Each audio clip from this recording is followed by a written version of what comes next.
I've said it before and I'll say it again. Plug-in hybrids are probably the most misunderstood drivetrain available in America. If I were going to buy a new 2023 Sportage today, the plug-in hybrid is absolutely the model that I would get, but I completely understand why you might want to save $7,000 and just get the regular hybrid instead. In this video, we're going to talk about the plug-in hybrid, how it compares to the regular hybrid, and of course the elephant in the room, which is the RAV4 Prime. Now, one of the big reasons you might want to get a plug-in hybrid over an EV, I think, is easily explained by this Sportage right here. We have 8.3 inches of ground clearance, far more than you'd find in any EV for this price tag. And then there's the price tag itself at $38,690. This is decidedly more expensive than a comparable hybrid model of Sportage at $31,190, but way less expensive than the Kia EV6, which won't have the off-road capability that, interestingly, we find in this Sportage. When it comes to design, Kia is certainly not going for the Russian nesting doll approach. The Sportage looks nothing like the Telluride, and I think that's a bad thing. I have never cared for this particular front-end look. My opinion has softened a little bit on it, but it is definitely polarizing. Now, at the same time, I have met a reasonable number of people over the last few months that think this is absolutely fantastic looking, and maybe that's what Kia was going for, something that elicits emotion, both positive and negative. Some people really love it, some people really hate it.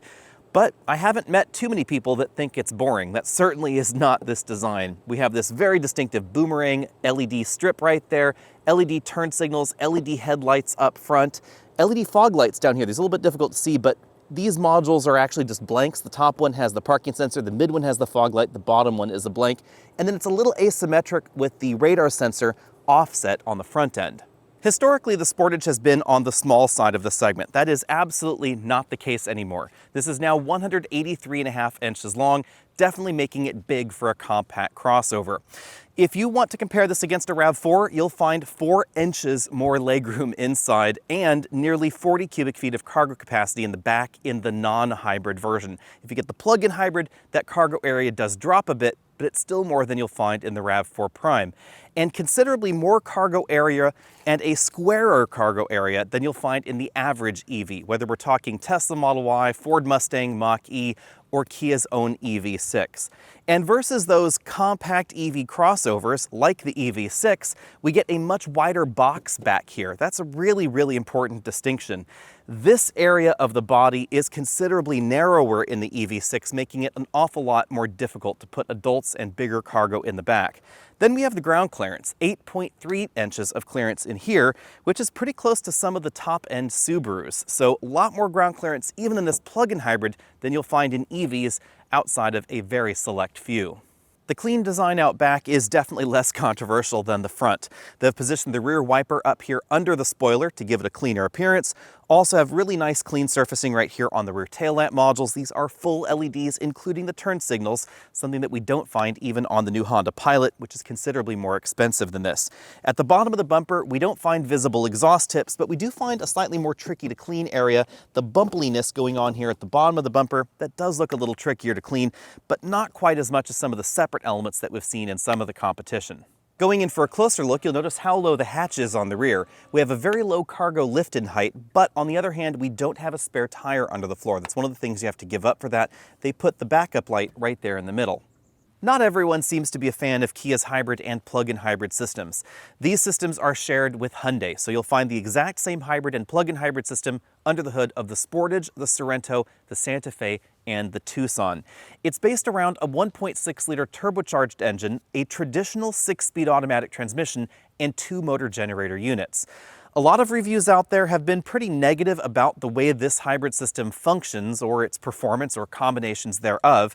I suspect that some of that has to do with not understanding the mission of plug-in hybrids, this one specifically, and some of the peculiarities about how this design differs from what we find in the RAV4 Prime. So let's take a deep dive into the drivetrain, because the more you know about this system, the better you'll be able to make up your own mind about whether it's right for you or whether you should get something else. Over here on this side of the engine bay, we have a 1.6-liter turbocharged 4-cylinder engine. It produces 177 horsepower and 195 pound-feet of torque in its own right. That torque figure is important because if you are in a situation in the hybrid or the plug-in hybrid where you don't have any battery power left, say you're climbing up a really steep grade, You will have more torque out of this turbocharged engine than any of the naturally aspirated hybrids that there are in America right now. On this side, we have a 90 horsepower electric motor that produces 224 pound-feet of torque in its own right. When everything is working together, you get 261 horsepower, 258 pound-feet of torque maximum. Again, when the battery is depleted though, you're down to 177, 195. Also on this side with the engine is a second motor generator unit. It's a 17.5 horsepower motor, good for 32 pound-feet of torque. The purpose of that motor is just to start and stop the engine and to generate power for the hybrid system. So there are going to be situations where it's a serial hybrid. The engine is generating power with that smaller motor generator unit, sending it over to the bigger motor, although it's pretty rare in this hybrid system. It's mainly going to happen when things are warming up, when you're really starting off in a very slow crawl and it needs some extra torque over here, it can operate in that serial hybrid mode. Most of the time, it's going to be a parallel hybrid through the 6-speed traditional automatic. And it is a traditional automatic, not a dual clutch transmission like we see in the Kia Niro. And that's the cause of some confusion I have seen even in some of the major magazine publications about this hybrid system. It is not a dual clutch or a DCT or a twin clutch, none of that. It is a traditional 6-speed automatic transmission. It does have a motor generator unit and a clutch pack effectively between the engine and transmission so that way it can drive electric only, but it's not a dual clutch. That's a very different kind of transmission. Shifts here are very much like the regular automatic version of the Sportage. When this transmission is shifting, it's going to feel very much like the regular version of the Sportage, for better or for worse, depending on how you feel about a regular automatic. The battery pack, that's in the rear. It's a 13.8 kilowatt hour unit. It's connected to a 7.2 kilowatt charger. That charge door is in the rear as well, and it'll take about 2 hours to charge at 240 volts. So this is a pretty quick charging plug-in hybrid, a little bit faster than the RAV4 Prime. Everything together is good for 34 electric miles, 430 miles total, 35 miles per gallon once the battery is depleted.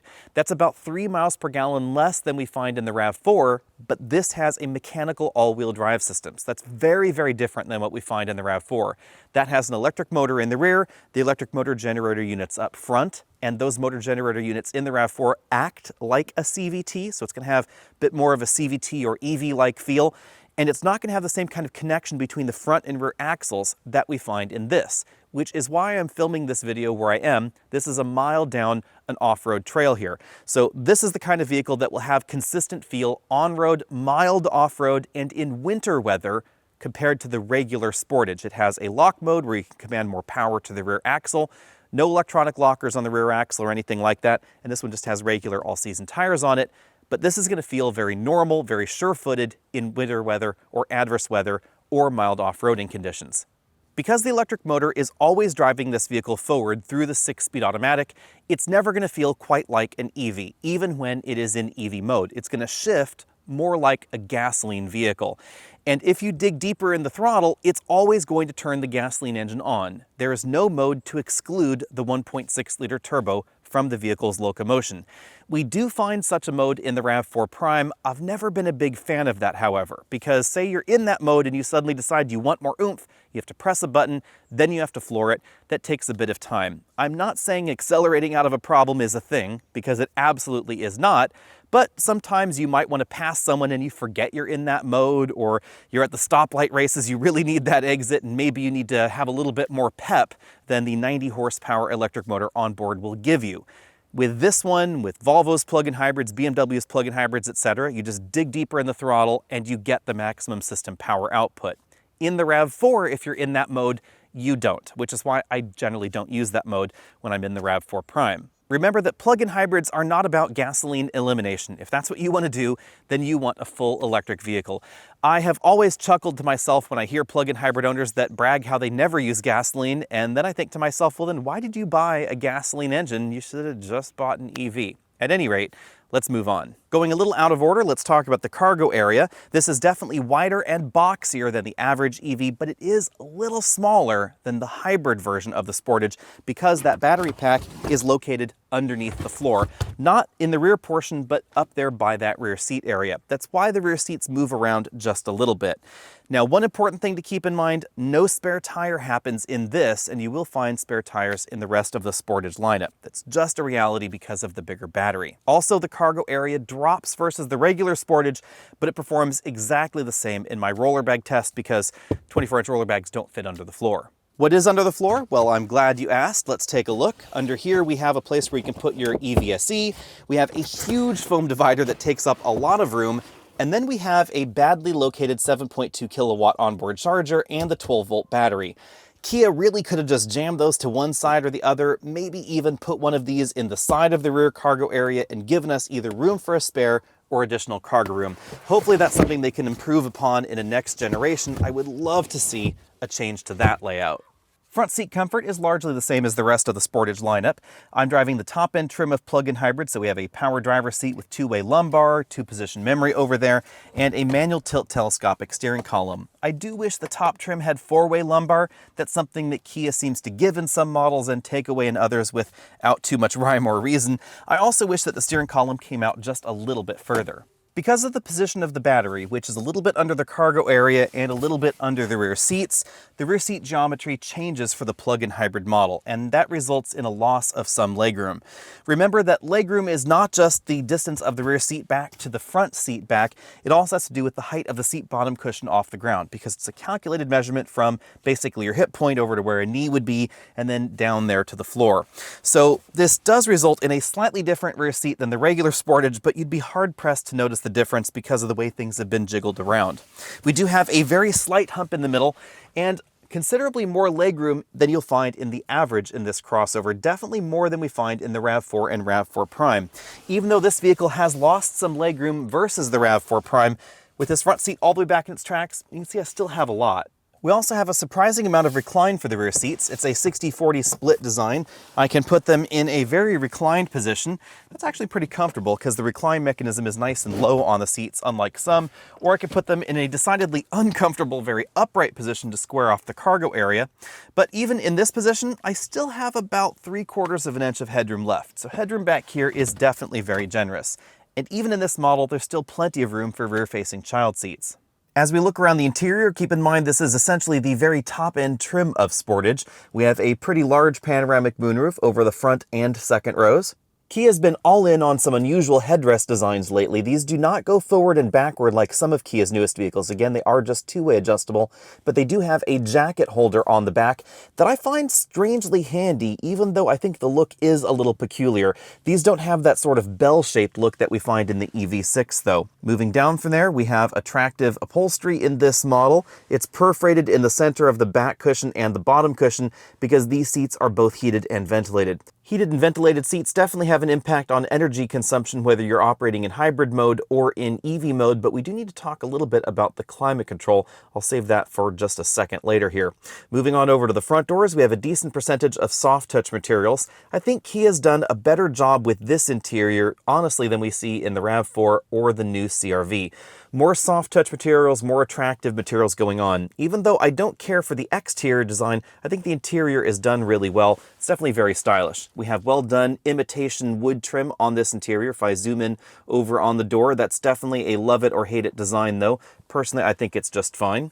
That imitation wood trim runs right across the dashboard just under these very stylish air vents here. These kind of remind me a little bit of the Kia Sorento. Again, on the inside, Kia's not going for a Russian nesting doll theme with all their vehicles, but this definitely has some of the styling touches out of the more recent Kias with this big dual screen setup in the middle of the dashboard and the climate controls down there. But first, let's talk about what's going on up here. The dashboard has the effect of a stitched dash, but it is in fact a soft touch injection molded dashboard with some after stitching to dress it up. Moving down here, we have a just over 12-inch infotainment system running the same basic software that we find in other modern Kias. This is their latest software package, but it still does not give us wireless CarPlay or wireless Android Auto on the large format screen. That's something that we've been waiting for a while from Kia, but we just don't have yet. Now down here we have the big thing that I dislike in some modern Kias. It's the touchscreen setup that combines climate controls and infotainment controls in the same button bank. You can see I have to use this button to swap between infotainment buttons, so those direct access buttons to various things on the infotainment system, or the climate control. Now the reason I have the climate control off is because one other thing that's somewhat controversial about this vehicle. If I turn this on, you'll notice that right now the engine has just started, and that's because in order to heat the cabin, the engine has to run. It's using waste heat from the engine.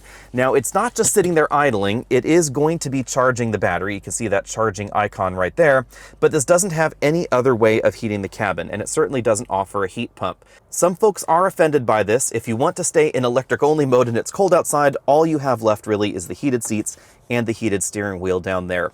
But keep in mind, this is an exercise in gasoline mitigation, not gasoline replacement. So your mileage will vary and your opinions are going to vary there as well. We have a wireless charging mat down here, 12-volt power port, USB input for the system, and then a USB charge-only port. The USB-C port does not work with the interface there.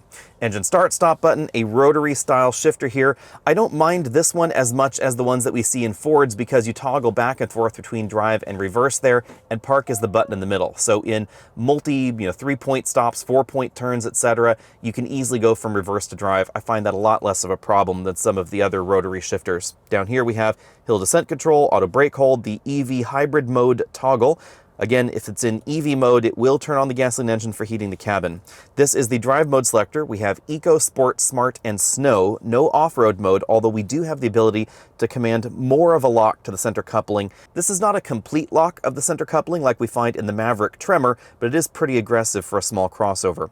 On this side, we have 2 large cup holders, and they have these rings that you can rotate around right like that to use this storage area for something larger, and it becomes all one piece with this larger portion down here. So you can put some large tablets, smartphones, things like that balanced in there, or you can pop those rings out and use them as cup holders. We have a softly padded center armrest, and then inside there, a reasonably sized storage area, but it's too shallow to carry a half gallon of milk. In case you're wondering, this is what the key looks like. The buttons are on the side. This is something we first saw in the Kia Stinger. Lock, unlock, hatch button, etc. They're all right there. And then on the face, where I think it's actually easier to press buttons than on the side, I find that a little bit awkward, we have the remote start button and then the forward and backward parking assist buttons, because this has the SmartPark system basically borrowed out of Hyundai products. This LCD is the same size as the infotainment system, and it shares the plastic bezel with it, giving it a one-piece look across the dashboard, very much like we find in some Mercedes models. There are 4 different themes for this display. There's that one, there's theme C, and then there's the dynamic theme, which gives you a sort of a, I guess, a prairie-like look, I guess here. I'm not sure what to call that, really. And then we get a digital speedometer and digital tachometer. This one gives you a little bit less information, although I do think it's quite attractive. Now, this display is not as customizable as those large Mercedes LCDs, because really the only area that will give you any kind of readouts is right here in the middle. That's where you find your pretty typical trip computer readouts, status of the plug-in hybrid system, etc. Moving out from there, we find a 3-spoke steering wheel with the latest Kia logo. It has sort of a split bottom spoke there.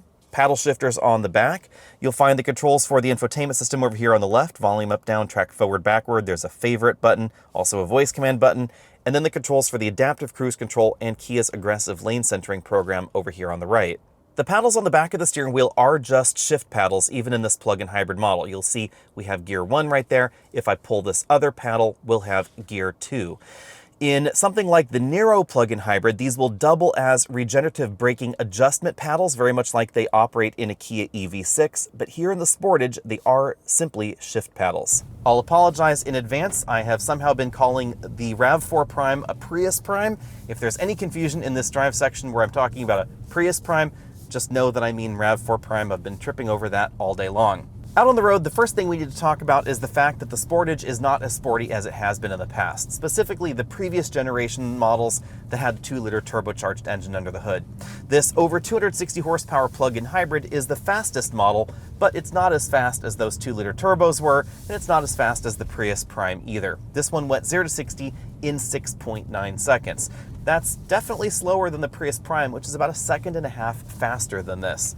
Now, in this video, I'm going to talk about the performance numbers of this vehicle. I'll talk about some of the myths and myth busting that needs to be done around the plug-in hybrid, some cold hard truths, and then of course we're going to take it off-road because that is one of the interesting twists with the Sportage plug-in hybrid. In my braking test, this stopped from 60 miles an hour back to 0 in 126 feet. That's actually a decent amount shorter than the RAV4 Prime, even though it was a little on the damp side when I tested this particular model. When talking about braking distance, keep in mind that the base version of the Prius Prime plug-in is going to take a little bit longer because it does have skinnier tires than the top-end version we last tested.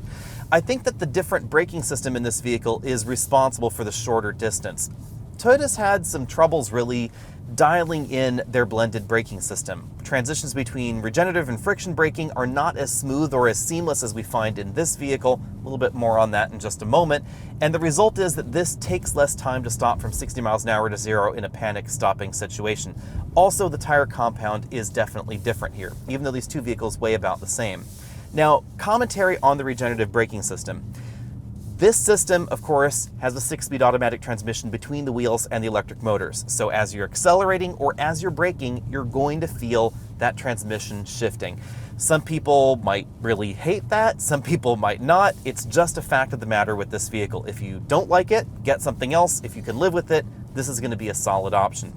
Unlike Kia's Niro, this vehicle uses a traditional 6-speed automatic, not a dual clutch transmission. I have seen some misreporting on that. This is not a twin clutch, this is not a dual clutch, this is a regular 6-speed automatic transmission. And as a result, the shifts are a little slower than in the recently redesigned Kia Niro, and you will most notice that in uphill kind of situations where you're in electric only mode, that there's a bit of a delay as the vehicle is changing gears. Some people really dislike that because in EV mode, they want it to feel just like a Tesla, but this is not that kind of vehicle. This is a regular hybrid that happens to have a bigger battery and, of course, the plug. Now, when it comes to the handling score, I'm going to give this a B+. The Sportage has been pretty sporty in the past, but this generation has become a lot bigger and a lot softer, a bit more focused on creature comforts, efficiency, that big back seat, etc. So I actually rate the handling ability just a notch below the Prius Prime in terms of feel. This does have a solid sorted feel to it, but definitely a lot heavier than the regular versions of the Sportage. You will certainly notice the difference between this and the hybrid model and the base version of the Sportage. It's going to feel a lot lighter, especially in the rear. So if you're really trying to hustle this out on your favorite winding mountain road, the rear end will definitely feel a little on the heavy side. As a result, it may feel a little bit better balanced than the regular Sportage, but you can definitely feel the suspension really taking up the bumps and the dives in the road as you're kind of going around a corner like that. This definitely has a solid heavy feel to it. If you want something that feels lighter, you're going to have to take a look at the regular hybrid or the non-hybridized versions of the Sportage. Now, on the other hand, the ride quality is excellent, and I think the extra weight helps that out. There's a reasonable amount of suspension travel. Everything is tuned nicely, so this soaks up large and small imperfections pretty darn well. I've changed the angles of the camera so you can see a little bit better what's going on off-road trails like this. Now, we have that lock mode for the all-wheel drive system, but it's not as aggressive of a lock as you'd find in, say, the Maverick Tremor. So in tight maneuvers like that, it's not going to feel binding like you can in a traditional four-wheel drive system or that Maverick, because it is very aggressive at the center clutch lockup. That is a little bit different than we've seen in other Kias that have had a lock button before. Now, as you can see on this particular trail, the size of the Sportage I think is definitely an asset. This is still relatively compact for trails like this. We're going to go ahead and just run over some of this brush there, making sure not to pinstripe the vehicle or anything like that. And then in a moment here, we're going to start going uphill. But before we do, again, this all-wheel drive system, exactly the same as the regular Sportage model. So the way this feels when you're engine braking on a trail like this, the way it feels when you're going up, when you're going across a loose surface, ice, snow, etc., it's going to feel basically the same. And that's really handy out on a surface like this where I just have all-season tires, so I'm really going to be depending a lot on the performance of this all-wheel drive system. Now, at the moment, I have the vehicle in its auto mode. I'm just going to go ahead and put this in electric mode because there is plenty of torque out of this electric motor. 90 horsepower, over 200 pound-feet of torque. This is the kind of plug-in hybrid that you absolutely could take on a trail like this, and it's going to feel pretty darn good. Again, with 8.3 inches of ground clearance, this is considerably more ground clearance than we have in a Mustang Mach-E or anything along those lines. And because of the mechanical connection between the differentials, this is going to feel a lot more like a regular RAV4 than the RAV4 Prime. Now, I'm not going to go uphill there because I'm not entirely clear if this system would do it, but you can see we did get one wheel up there in the air. The system had absolutely no problem. Doesn't have problem with the deeper ruts on this particular trail here, although you can hear that I seem to have wedged a twig somewhere there under the vehicle. And obviously we don't have the kind of skid plates that you'd find in a more aggressive off-roading vehicle, etc. On a trail like this where traction is definitely limited, especially since I now have some mud caked up in the tires, the feel is definitely different than a RAV4 Prime. In a RAV4 Prime, if I were to floor it here, I wouldn't get that rear end steering around a little bit like I just did there because this has a lot of power to the rear. Instead, I would get a lot of front wheel spin, and that is the big thing you'll notice in the RAV4 and RAV4 Prime on an icy surface. You'll get a decent amount of front wheel spin. You have to dig deeper into the throttle, really spin up those front tires for the system to send power to the rear, because it's a separate system. It's an electric motor in the back, and it has to see that loss of traction, that slipping up front before it's going to send more power to the rear. And especially in the regular hybrid, because the engine is what's generating the power, it has to be spinning in order to send that power to the rear axle. We don't have that same problem in here because it can just close the clutch pack, send power to the rear. Although clearly not as capable as a Grand Cherokee 4xe, the theory of operation for this system is not far off. We have a traditional transmission, the exact same all-wheel drive system that we find in the regular model. It just happens to be driving through an electric motor. It also is fairly quiet. I measured 72 decibels at 50 miles an hour. That's definitely good for the compact crossover segment. It is just a hair louder than the RAV4, but it is a little bit quieter than the last CR-V hybrid that we tested. Now let's talk about fuel economy and some of the weird things that I've seen written and in videos, etc. on this hybrid system. This is rated for 84 mpge, 34 miles per gallon combined. In some reviews, I have seen folks saying, well, I didn't plug it in and I wasn't able to get the 84 mpge. Well, the answer there is, of course not, because 84 mpge is the electric fuel efficiency of this vehicle. According to the EPA, this should be getting about 2.5 miles per kilowatt hour, but for some insane reason, the EPA doesn't give you that in miles per kilowatt hour. They give you an mpge score.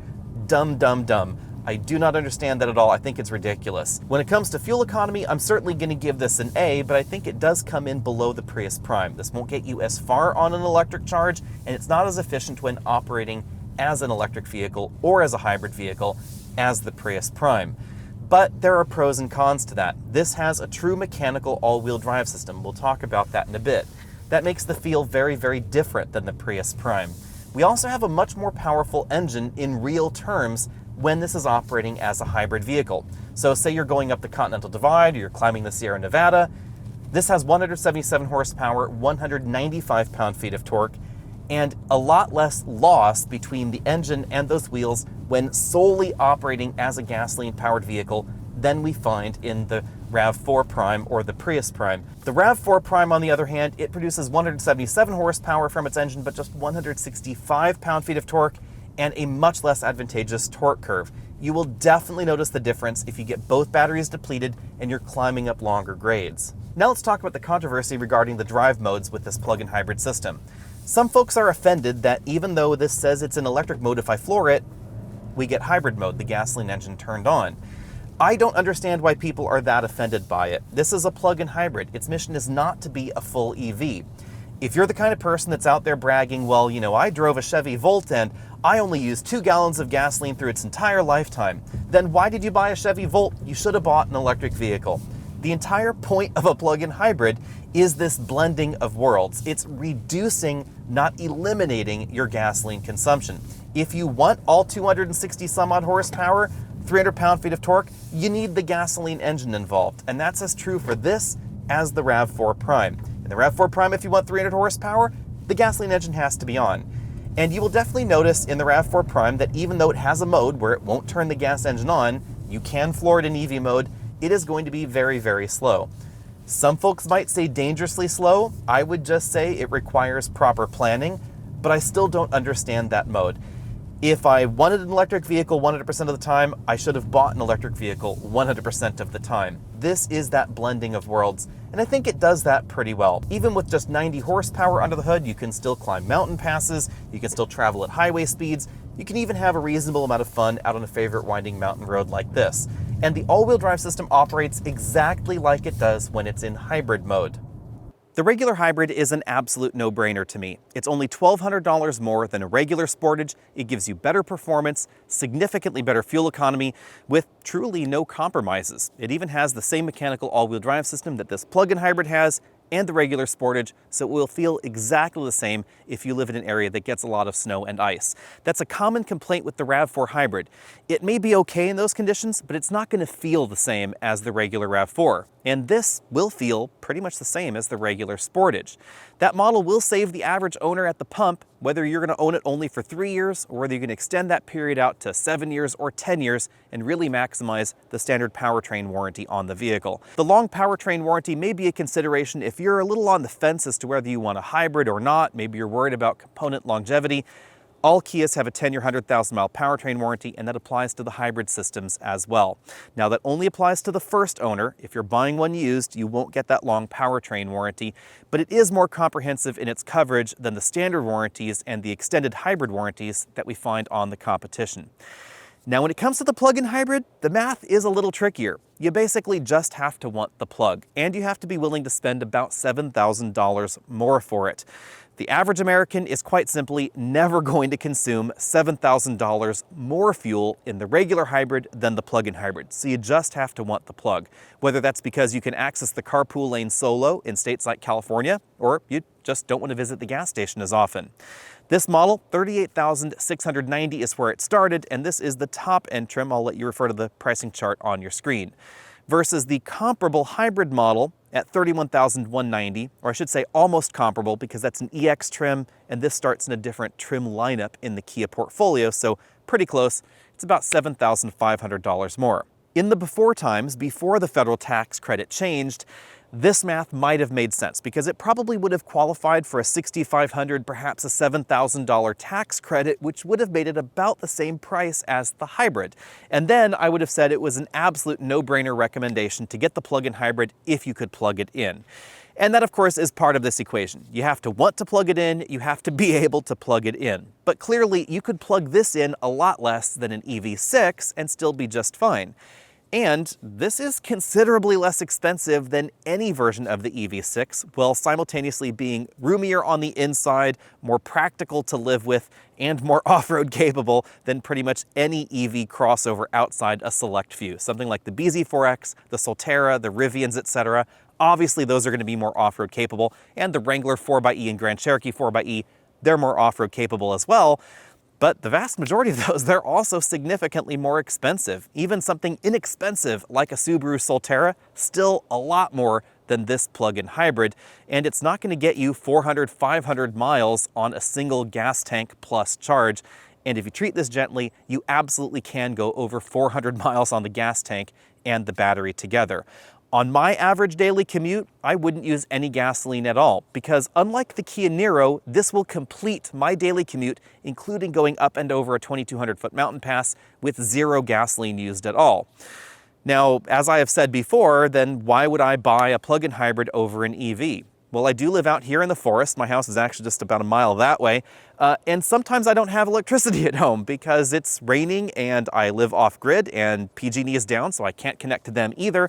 So sometimes it's nice to be able to run on the gas tank. Sometimes it's nice to be able to go on a road trip and not worry about where am I going to charge, where am I going to fill up, does my hotel have level 2 charging, is the DC fast charge station working, etc. If you're on the fence, you want to go electric, but you're not ready to pull the plug completely, then you want to take a look at something like this.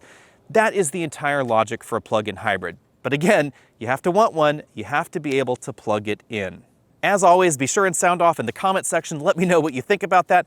Find us over at facebook.com, Instagram, Twitter, all those other social places. And then keep in mind that our Facebook name has changed recently. We are now facebook.com/theautobuyer'sguide because that is the direction that Alex on Autos is going, since there are going to be more people on Alex on Autos than just Alex. So at any rate, that is the new name. This is the new car, and this was hot on my list for possibly replacing our long-term EV6, but I think the decision has been made. You will have to stay tuned and wait and see what that decision ended up being. See all of you later.